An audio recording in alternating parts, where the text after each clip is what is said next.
Good morning my dear student. स्वागत है आपको हमारे यूट्यूब चैनल पर। आज आप लोग के बीच हम एक वीडियो लेकर उपस्थित हुए हैं जो क्लास 10th वाले बच्चों से जुड़ा हुआ है और मैथ से रिलेटेड है। तो चलिए आज का क्लास आगाज करते हैं। गणित के जो टॉपिक है हमारा वास्तविक संख्या है, रियल नंबर्स, उनको पढ़ेंगे। और जो भी 10th वाले स्टूडेंट हैं या 9th वाले स्टूडेंट हैं वो सारे जुड़ जाएंगे और देखेंगे, बहुत ही फायदा होने वाला है। और चलिए हम स्टार्ट करते हैं। तो चलिए हमारा टॉपिक है आज रियल नंबर, वास्तविक संख्या है।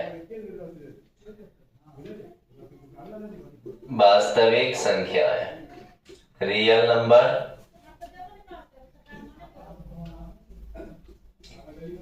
Real numbers. हमारा टॉपिक रियल्स नंबर है। अब रियल्स नंबर क्या होता है?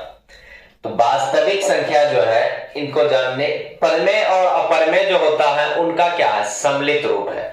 इसमें परमेय संख्या भी आ जाता है और अपरमेय संख्या भी आ जाता है। तो हमें ये जानना है कि अपरमेय क्या है, परमेय क्या है। तो उनसे पहले हम क्या करते हैं, और जो इनसे बेसिक कुछ चीजें हैं उनको जान लेते हैं तो आपको समझने में बेहतर होगा कि अंक क्या होता है, कि संख्या क्या है। तो चलिए हम पहले अंक जानते हैं, आपको बता देते हैं। अंक जो होता है 0 से लेकर 9 तक की जो भी होती है उसको अंक कहते हैं। टोटल 10 है। और उसके बाद ही जो संख्या बनता है, जैसे हम 100 लिख रहे हैं तो सबसे छोटी अंक क्या है, एक अंकों की सबसे छोटी संख्या जो कहते हैं तो 1 हो गया। 2 अंकों की सबसे छोटी संख्या 10। इस तरह हम जानेंगे। तो इसमें हमें पढ़ना है वास्तविक संख्या है। तो इससे पहले हम लोग जानते हैं कुछ बेसिक चीजें। तो चलिए हम लोग आते हैं प्राकृतिक संख्या के बारे में। नेचुरल नंबर क्या होता है?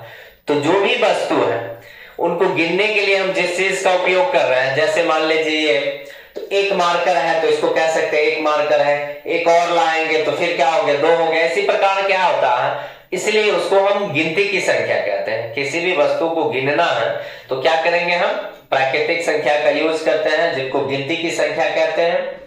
उसी तरह पूर्ण संख्या, पूर्ण संख्या क्या होता है, प्राकृतिक संख्या के परिवार में अगर हम 0 को सम्मिलित कर देते हैं तो क्या होगा, पूर्ण संख्या हो जाता है। तो चलिए पहला हम लोग जानते हैं प्राकृतिक संख्या। प्राकृतिक संख्या है, गिनती की संख्या को कहते हैं जो 1 से स्टार्ट होता है, 1 2 3 4 डैश डैश करके अनगिनत अनंत तक जाता है। अब हम लोग क्या करते हैं, पूर्ण संख्या। देखिए नाम से ये पूर्ण संख्या है। अब इसको कैसे याद रखेंगे, क्या है कि किसी भी वस्तु की या किसी भी चीज को गिनना होगा तो हम क्या कर सकते हैं, प्राकृतिक संख्या का यूज करते हैं जो 1 से स्टार्ट होता है और अनंत तक होता है। अब पूर्ण संख्या है तो पूर्ण संख्या जो है प्राकृतिक संख्या के परिवार में अगर 0 को हम सम्मिलित कर देते हैं तो वो पूर्ण हो जाता है। तो चलिए 1 है, अगर 0 सम्मिलित कर रहे हैं तो देखिए 0 1 2 3 4 5 डैश डैश, ये भी क्या हो रहा है, अनंत। अब हम लोग जानते हैं पूर्णांक संख्या क्या होता है, पूर्णांक। तो पूर्णांक हो जाता है एक धनात्मक पूर्णांक, एक ऋणात्मक पूर्णांक, एक प्लस वाला और एक माइनस वाला। तो पूर्णांक संख्या क्या है, देखिए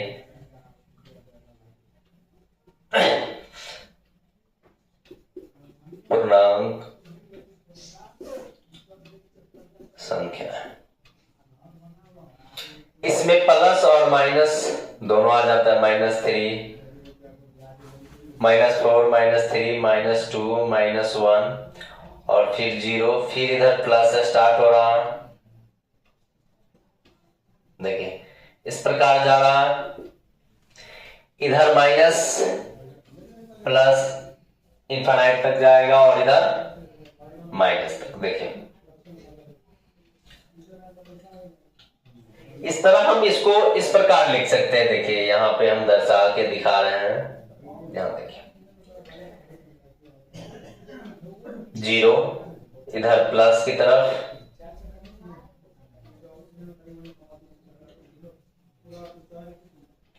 इधर माइनस,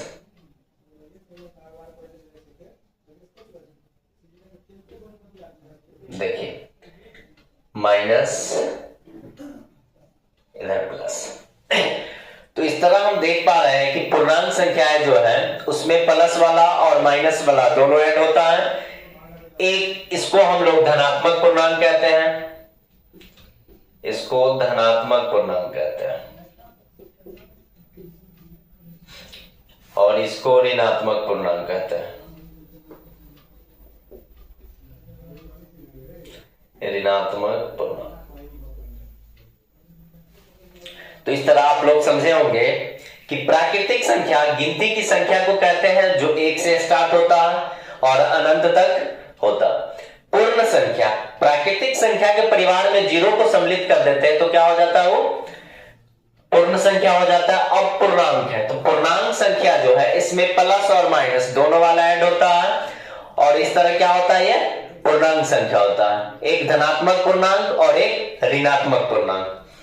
हमें उम्मीद है कि आप लोग इतना समझे होंगे। तो चलिए हम लोग आगे बढ़ते हैं, इसको मिटा लेते हैं।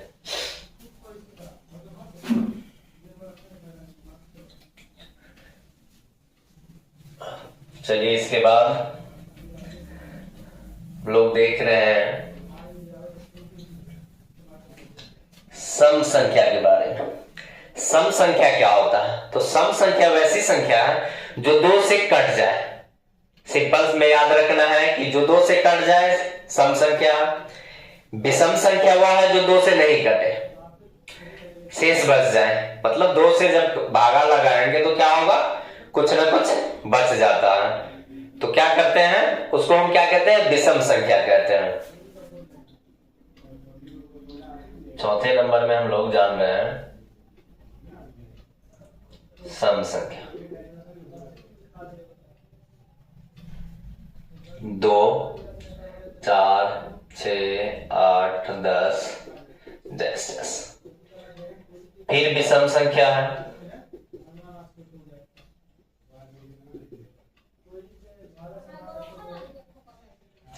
देखिए जो 2 से पूरा अब इसमें देखिए 2 से भाग करेंगे तो कितना होगा, शेष 0 आ गया।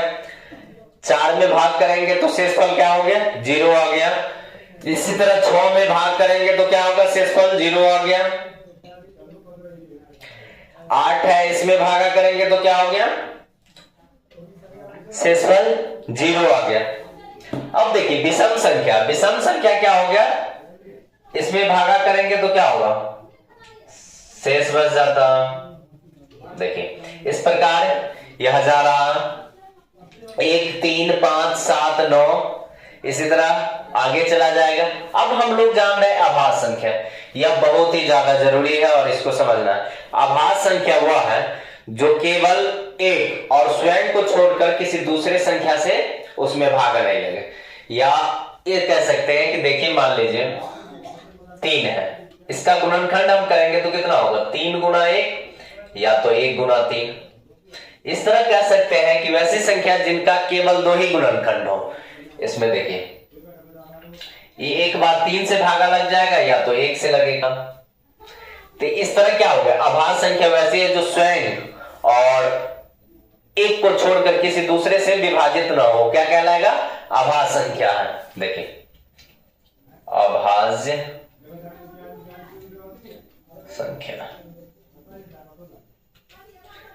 तो सबसे छोटी आभास संख्या 2 होता है, 3, उसके बाद 5, 7, 9 नहीं होगा, 11, 13 डैश। अब देखिए कहिएगा सर आपके बोर्ड एग्जाम में क्वेश्चन आया हुआ है कि सबसे छोटी आभास संख्या कौन सा है। तो सबसे छोटी आभास संख्या 2 है। या आपके बोर्ड एग्जाम में पूछा गया क्वेश्चन है 1 नंबर का, 10th बोर्ड एग्जाम जो हुआ था उसमें पूछा गया क्वेश्चन है कि सबसे छोटी अभाज्य संख्या कौन सा है। तो सबसे छोटी अभाज्य संख्या कितना हो गया 2। आप लोग एक चीज और पूछ देता है कि 2 लगातार सम संख्या का मौसा कितना होता है, ये भी जानना है। तो इसलिए इस चीज को जानना, मान लीजिए 2 लगातार सम संख्या कितना हो गया। लगातार मतलब कंटिन्यूअस में जो होता है, मतलब 2 है, 2 के बाद कितना 3 तो नहीं होगा, 4 आ रहा है, तो दोनों का मौसा कितना होगा। तो देखिए यहाँ पे आप लोग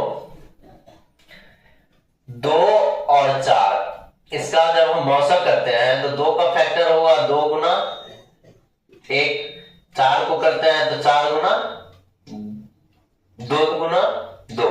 यहां से देखिए मौसम के लेके दोनों में कॉमन जो होता है उसको ले लेते हैं, तो 2 4 का एचसीएफ कितना हो गया 2।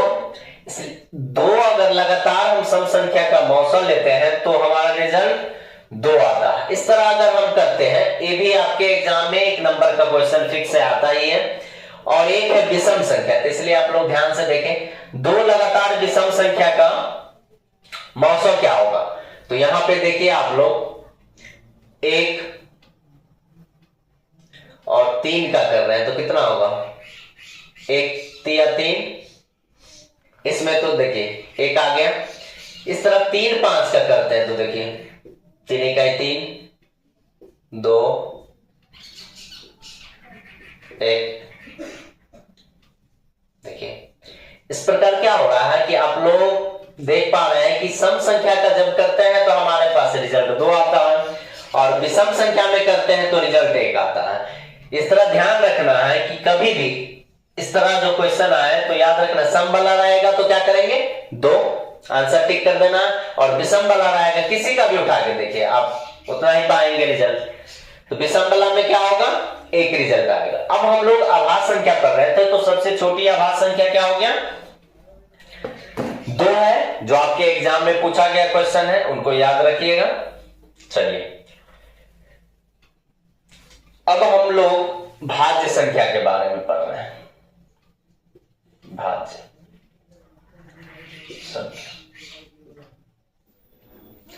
इनका क्या है कि 1 और स्वयं के अलावा और गुणनखंड हो, इनका जो है फैक्टर, तो क्या हो यहां पे क्या था 2 ही हो, 1 और वे स्वयं। इसमें क्या है भाज्य में कि 1 और स्वयं के अलावा और भी संख्या क्या हो इसका फैक्टर हो, तो हम क्या कहेंगे भाज्य संख्या। तो सबसे छोटी भाज्य संख्या 4 है, देखिए 6 है, 8 है। इस तरह मान लीजिए आगे जा रहा है। आप 4 का फैक्टर जब करते हैं तो यहां पे देखिए 4 गुना 1, 2 गुना 2, 1 गुना 4। यहां पे देखिए 3 फैक्टर हो गया, 2 के अलावा है 1। तो इस तरह हम कह सकते हैं कि क्या हो वैसी संख्या हो जिनका गुणनखंड 1 और स्वयं के अलावा और भी हो, तो क्या कहलाएगा वो भाज्य संख्या कहलाएगा।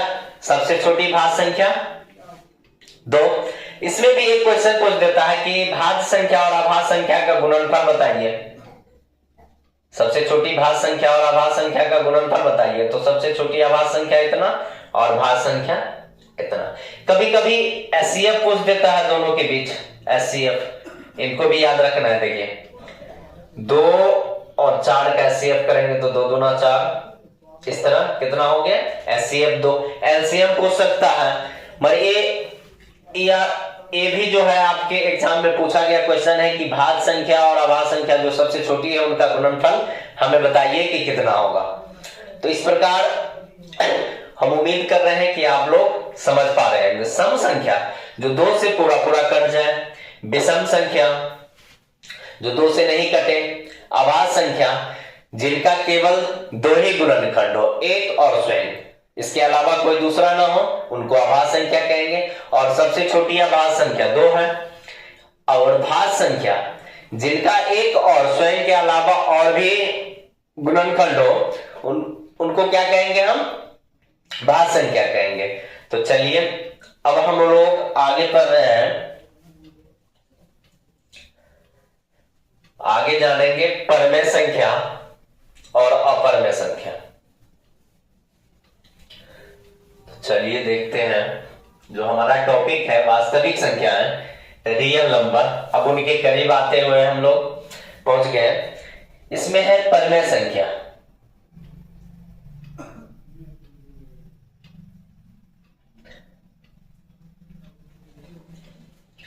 परमेय संख्या, परिमेय संख्याएं, वैसी संख्या जिसे p बट्टे क्यू के रूप में हम लिख सकते हैं। क्या कहलाता है? वैसी संख्या जिसे p बट्टे क्यू के रूप में लिख सकते हैं उसे हम परमेय संख्या कहते हैं। और जहां क्या होता, p क्यू के बराबर जीरो नहीं होता। देखिए हम लोग जान रहे हैं कि वैसी संख्या जिसे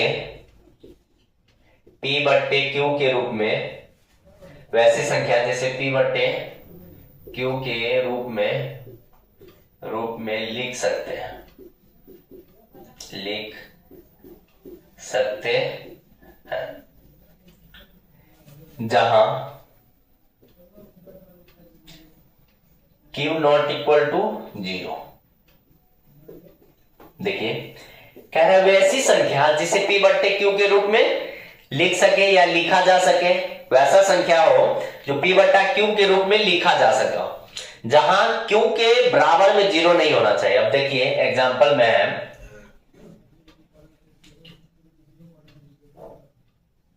4/5, 9/7। देखिए जीरो नहीं होना चाहिए, 4 भी है। अब कहिएगा सर 4 कैसे है? तो इसके बेस में तो 1 है ना, ये भी परमेय संख्या हो गया। अब रूट में वैसी भी संख्या हो सकता है जिनका हम वर्गमूल निकाल सकते हैं। देखिए 4 का वर्गमूल कितना हो जाएगा, यहां पे देख लीजिए। 4 को अगर हम वर्गमूल करते हैं तो 2 गुना 2 होगा, और हम जानते हैं कि कितना होता है, 1 बाहर आ जाता है। इस प्रकार कितना हो गया, ये तो 2 हो गया। इस प्रकार हम लिख सकते हैं। और बहुत सारे हैं कि देखिए 9 बट्टे कितना है, 64 है। इसको भी हम कर सकते हैं, ये भी क्या है। और यहां से भी आपको इस चैप्टर से, इस टॉपिक से, रियल नंबर से आपको यहां से क्वेश्चन आएगा ही आएगा, श्योर है। तो आप अपने माइंड को कंसंट्रेट करके देखिए, ध्यान देंगे। यहां से एक क्वेश्चन आपको आएगा, इस तरह दे देगा कि पहचानने के लिए क्या है, परमेय संख्या या अपरमेय संख्या। आप देखिए तो देखिए जैसे पूछ देता रहता है कि 1/8 स्क्वायर रूट के अंदर है, तो यह परमेय है या अपरमेय है। तो चलिए हम इसको देखते हैं। 1 का क्या होगा, 1 का तो 1 ही होगा, 1 गुना 1। 2 को जब करते हैं तो 2 गुने 2 गुने 2। अब यहां से देखिए 2 में से तो हम 1 बाहर कर दे, और यहां 1, तो यहां कितना हो गया, 2√2। इस प्रकार हम कह सकते हैं कि परमेय नहीं है, परमेय संख्या नहीं है। इसी में मान लीजिए 4/64 आ गया। अगर ये पूछ दे कि आपका परमेय है या नहीं है, तो देखिए इसको काट भी सकते हैं। 16 चौका 64, 1/16, ये हो गया 1/4। इस तरह हम कह सकते हैं कि ये परमेय संख्या है। तो आप इसको ध्यान से देखिए, यहां से आपका 1 नंबर का क्वेश्चन या 2 नंबर का क्वेश्चन जरूर मिलेगा। यहां देखिए 1/64, इस तरह बहुत सारे हैं। अब हम लोग जान रहे हैं कि अपरमेय संख्या किसे कहते हैं। परमेय हम जान लिए कि p बट्टे क्यू के रूप में हो, जहां क्यू के बदले में अति बराबर में जीरो नहीं होना चाहिए। देखिए नीचे में कहीं भी जीरो नहीं है। अब हम लोग जान रहे हैं अपरिमेय संख्या, अपरिमेय संख्या, अपरिमेय संख्या है। देखिए वैसी संख्या जिसे p बट्टे क्यू के रूप में नहीं लिखा जा सकता है, हम इसको लिखते हैं वैसी संख्या जिसे p बट्टे क्यू के रूप में, p बट्टे क्यू के रूप में नहीं लिखा जा सकता है।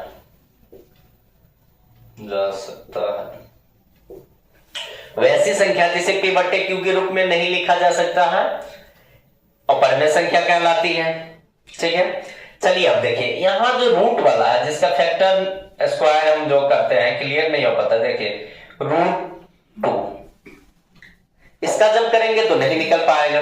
इसी में देखिए 4 था उसका हम निकाल लिए, 2 आया, यहां नहीं है। देखिए 8 करेंगे तो बताएं, यहां देखिए 8 का क्या हो रहा है, 2 रूट 2 8 जा रहा है, इस प्रकार ये भी नहीं होगा। पाई एक अपरिमेय संख्या है, ये भी है आपका।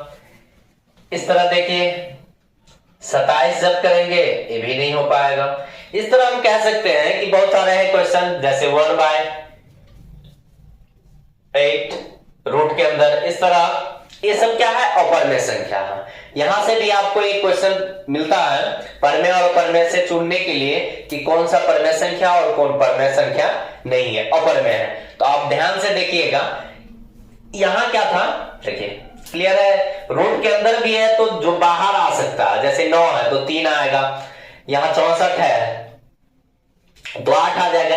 यहां जब 2 है तो रूट उसका हम करेंगे तो दशमलव में आ जाएगा। यहां देखिए 8 का करेंगे तो 2 गुने 2 गुने 2 आएगा। पाई एक अपरिमेय संख्या है, फिक्स है, एग्जाम में आता ही है। 27 का करेंगे तो 3 गुना 3 गुना 3 आएगा। इसका करेंगे तो 1 बाहर आ जाएगा, और 8 का करेंगे तो 2 रूट 2 आएगा। इस तरह बहुत सारा एग्जाम्पल है, तो ये आप देख लीजिए, यहां से ज्यादा नहीं रहेगा, यही रहता है। अब हम लोग अपने टॉपिक पे आ रहे हैं, जो हमारा वास्तविक संख्या था उसको हम लोग जानेंगे कि वास्तविक संख्या क्या है। तो चलिए अब हम मिटाते हैं इनको। अब हम लोग जानेंगे वास्तविक संख्या किसे कहते हैं। तो परिमेय और अपरिमेय आप लोग अच्छे से समझे होंगे तो वास्तविक भी समझ जाएंगे। चलिए देखिए हमारा जो है क्वेश्चन, अब हम लोग जानेंगे वास्तविक संख्या। वास्तविक संख्या देखिए, वास्तविक संख्या कहते किसको है? यह जो है परिमेय और अपरिमेय संख्याओं का सम्मिलित रूप है। ठीक है, परिमेय और अपरिमेय संख्या के मिलने से जो संख्या बनती है उसको हम लोग वास्तविक संख्या कहते हैं। इसमें जो है परिमेय भी रहता है और अपरिमेय भी रहता है। हम लोग परिमेय में जाने हैं कि सिर्फ परिमेय संख्या रहेगा और अपरिमेय रहेगा, मगर इसमें क्या है कि परिमेय और अपरिमेय दोनों। तो परिमेय संख्या और अपरिमेय संख्या के मिलने से जो परिवार बनता है उसको हम लोग क्या कहेंगे, वास्तविक संख्या कहते हैं। परिमेय संख्या और अपरिमेय संख्या के मिलने से जो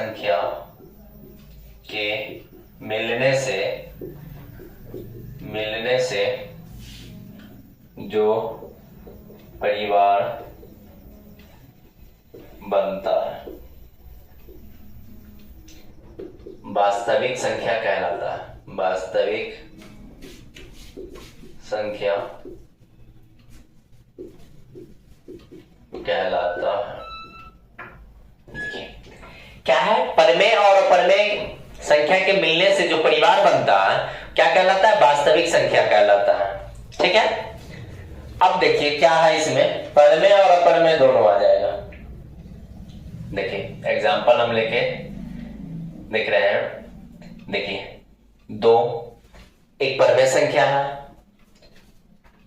√3 एक अपरिमेय संख्या है, ये भी वास्तविक संख्या के अंतर्गत आ गया। 9 रूट के अंदर है, ये भी है। 4/5 ये भी क्या है, वास्तविक संख्या। हमारा वास्तविक संख्या कहते ही उन्हीं को, परिमेय और अपरिमेय का जो सम्मिलित रूप होता है उसी को क्या कहते हैं, वास्तविक संख्या। तो 2 रूट अंदर 3, 4/5, 22/7, 1/√8, 1/6। इस तरह बहुत सारे क्वेश्चन हैं। तो देखिए परिमेय और अपरिमेय को हम साथ में रख रहे हैं तो क्या हो रहा है, एक वास्तविक संख्या तैयार हो रहा है। हम उम्मीद कर रहे हैं कि आप समझ पा रहे होंगे।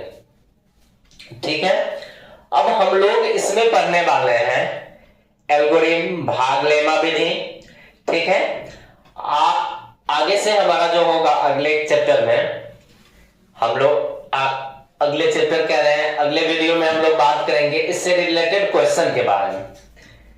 इस वीडियो को हम यहीं पे समाप्त करते हैं। धन्यवाद। लाइक और सब्सक्राइब हमारे चैनल को करिएगा प्लीज। धन्यवाद।